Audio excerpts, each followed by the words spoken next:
வந்து நாம் எந்த ஒரு செயலை செஞ்சாலும் அது எப்போவுமே சிறப்பாக வரணும்னு நம்ம எதிர்பார்க்கலாம், ஆனால் அது நடக்காது. அது வந்து சில டைமில் சிறப்பாக இருக்கும், ரொம்ப நம்ம எதிர்பார்க்காத அளவுக்கு சிறப்பாக இருக்கும் நம்ம எந்த செயல் செஞ்சாலும். சில டைமில் சுமாராக இருக்கும், அப்புறம் அப்படி போய் கடைசியில் சில டைமில் ரொம்பவும் மொக்கையாக இருக்கும். அப்போ இது வந்து ஒரு செயல் செய்யும்போது இது இயல்பாகவே நடக்கிறது. நம்ம ரொம்ப சிறப்பாக ஒரு செயலை செய்யும்போது நமக்கு ஒரு மெத்தனம் வந்துடும், ஆஹா நம்ம சிறப்பாக செஞ்சிட்டோம். ஒரு புதுமை தான், அதாவது நம்ம ஒரு செயல் மூலமாக நம்ம ஒரு புதுமையான அனுபவங்களை தேடுறோம். ஒரு சிறப்பாக ஒரு செயலை செய்கிறோம், நம்ம செய்கிற செயலே சிறப்பாக செய்யும்போது அது ஒரு அனுபவம். இதுக்கு மேலே சிறப்பாக செய்ய முடியாது அப்படிங்கிற மாதிரி ஒரு அனுபவம் நமக்கு கிடச்சிருச்சு. சரி, இதிலேருந்து புதுமையான அனுபவம் எது? திரும்ப பழையபடி கீழே வர வேண்டியதுதான். அப்புறம் சுமாராக இருக்கும், அடுத்து நம்ம செய்கிற செயல் சுமாராக இருக்கும், அடுத்து நம்ம செய்கிற செயல் கொஞ்சம் குறைவாக இருக்கும். அப்போ பார்த்தா ஒன்றுமே இல்லாமல் இருக்கும். கடைசியில் நமக்கு ஒன்றுமே இல்லாத அளவுக்கு, அதாவது மொக்கையாக நமக்கு ஒரு தாழ்வு மனப்பான்மை ஏற்படும். ரொம்ப சிறப்பாக செய்யும்போது தன்னம்பிக்கை அதிகமாக இருக்கும், ரொம்ப மொக்கையாக பண்ணும்போது நமக்கு ஒரு தாழ்வு மனப்பான்மை. அப்போ நமக்கு ஒரு தாழ்வு மனப்பான்மை, கவலை வரும், பயம் வரும்.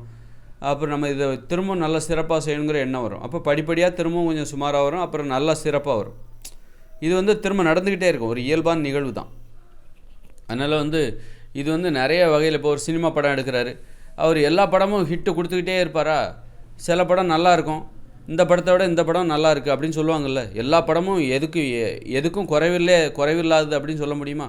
சில படம் நல்லாயிருக்கும், சில படம் சுமாராக இருக்கும், சில படம் ஃப்ளாப் ஆகிடும். அப்புறம் திரும்ப ஃப்ளாப் ஆகிடுச்சேன்னு திரும்பவும் போராடுவார், கவலையாக இருக்கும், அவருக்கு தாழ்வு மனப்பான்மை வந்துடும்.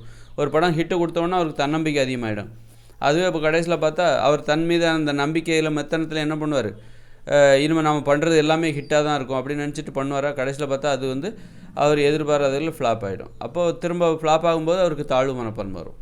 திரும்ப இந்த மாதிரி இது இயல்பான நிகழ்வு, யாராக இருந்தாலும் சரி, நீ எந்த செயலை செஞ்சாலும் சரி, இந்த மாதிரி நிகழ்வுங்கிறது இயல்பானது தான்.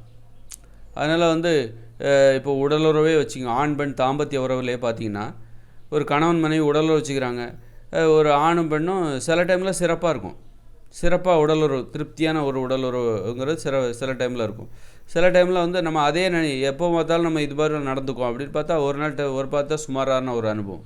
சில டைமில் அது ஃபெயிலியராக கூட ஆகும், அந்த உடலுறவு தாம்பத்தியம் ஆண் பெண்ணுக்கு இடையில் நடக்கிற கணவன் மனைவிக்கு இடையே. சில டைமில் அது ஒரு நல்ல திருப்தியாக இருக்குது அப்படிங்கிற மாதிரி இருக்கும், நமக்கு தன்னம்பிக்கை அதிகரிக்கும். சில டைமில் சுமாராக இருக்கும், சில டைமில் அது வந்து சில டைமில் அது வந்து பார்த்திங்கன்னா தோல்வியில் முடிஞ்ச மாதிரி இருக்கும் அந்த உடலுறவு அனுபவங்கள். இது எல்லா செயலுக்குமே பொருந்தும். நம்ம சில டைமில் நல்லா பேசுகிற மாதிரி தோணும், நமக்கு நிறைய பாயிண்ட்ஸ்லாம் வரும். சில டைமில் பார்த்தா பாயிண்ட்ஸே வராது, அப்போ நமக்கு தாழ்வு மனப்பான்மை வரும். நல்லா பேசும்போது தன்னம்பிக்கை அதிகமாக இருக்கும்.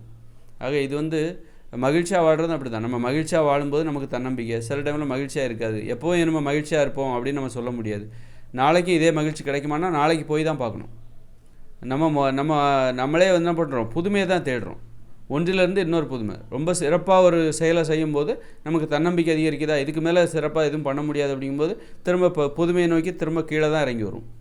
கீழே இறங்கி வந்து அப்புறம் ஒன்றுமே இல்லாத ஒரு நிலைமைக்கு போய் திரும்பவும் நம்ம என்ன பண்ணுவோம், அந்த இடத்துல இருக்க முடியாது, நமக்கு தாழ்வு மனப்பான்மை வரும், கவலை வரும்.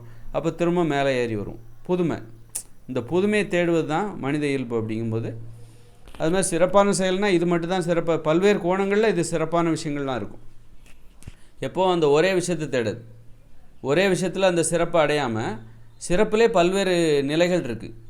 இந்த நிலைகளை சிறப்பான இந்த நிலையை நம்ம பார்த்தாச்சு, இப்போ இந்த நிலையில் போய் பார்ப்போம், சிறப்பில் இந்த பக்கம் ஏதாவது சிறப்பு இருக்கா, இந்த பக்கம் ஏதாவது சிறப்பு இருக்கா, இப்படி பல்வேறு சிறப்புகள் இருக்குது, சிறப்பான நிலைகள் இருக்குது. அது மாதிரி நம்ம இறங்கி வர புதுமை தான் எல்லாமே. நம்ம பார்த்த அனுபவங்களே திரும்ப திரும்ப பார்க்க போகிறது கிடையாது. திரும்ப இறங்கி வரும்போது பார்த்திங்கன்னா அதுவே கீழ் நோக்கி போவோம், சில டைமில் உயரம் நோக்கி போவோம், சில டைமில் கீழ் நோக்கி போவோம். கீழ் நோக்கி போகும்போது பார்த்திங்கன்னா அதுலேயும் பல்வேறு நிலைகள் இருக்குது.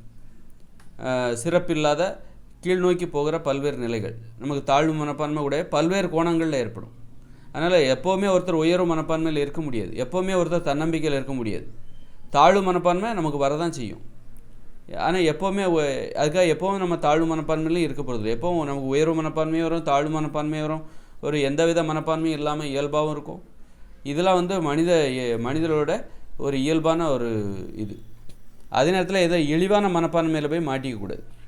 இழிவான மனப்பான்மைன்னா கெட்ட வார்த்தை போடுறது, சோம்பேறியாக இருக்கிறது, கண்ட உணவுகளை சாப்பிட்றது, மது அருந்துவது, போதை பழக்கம், இந்த மாதிரி இழிவான நிலையில் போய் மாட்டிக்கக்கூடாது. மாட்டிக்கிட்டிங்கன்னா அது வந்து ஏற்றுக்கொள்ள முடியாது. இப்போ நான் சொல்கிறது உயர்வு நிலை, அப்புறம் வந்து உயர்வான நிலை அடைகிறது, சிறப்பான நிலை, அப்புறம் கீழ் நோக்கி வர்றது, தாழ்வான நிலை அடைகிறது, திரும்பவும் உயர்வான நிலை அடைகிறது, அப்படிங்கிறது வந்து இது இயல்பாக ஏற்றுக்கொள்ளக்கூடிய ஒரு மனித வாழ்க்கை நடைமுறை.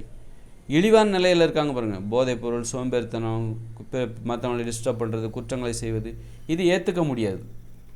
இப்போ இதிலேருந்து தான் நம்ம விடுபடணும். ஏற்றுக்கொள்ள முடியாத விஷயத்துலேருந்து விடுபட்டு ஏற்றுக்கொள்ளப்படுகிற ஒரு நடைமுறையோடு நாம் நம்மை தொடர்புபடுத்தி கொள்ள வேண்டும்.